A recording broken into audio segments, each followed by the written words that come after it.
Hi అండి, simple desert చేసుకుందాము. నేనైతే దీనికోసము 4 బ్రెడ్ స్లైసెస్ తీసుకున్నాను. చుట్టూ ఉండే బ్రౌన్ పార్ట్ అంతా కట్ చేశాను.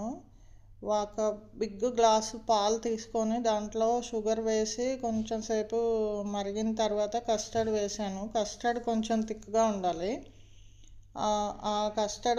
కస్టర్డ్ కొంచెం పాలల్లో వేసి, మామూలుగా మనము స్వీట్ కస్టర్డ్కి ఎలా చేస్తామో మీరు అలా చేసుకోవాలి. కాకపోతే ఇది కొంచెం థిక్గా ఉండాలి. ఇది కలిపేసి కొంచెం బాయిల్ చేసి కొంచెం చల్లారాలి. కస్టర్డ్ చల్లారిన తర్వాత మనము బ్రెడ్ స్లైసెస్ ఒక బౌల్లో అరేంజ్ చేసుకొని ఫస్ట్ లేయరు ఒక బ్రెడ్ పెట్టాలి. బ్రెడ్ పైన ఈ కస్టర్డ్ చూడండి, ఈ విధంగా చూడండి, కస్టర్డ్ వేయండి.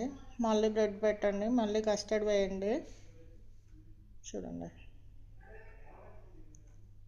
వీడియోలో ఎలా అయితే చూపిస్తున్నానో అలా చేసుకోండి మీరు.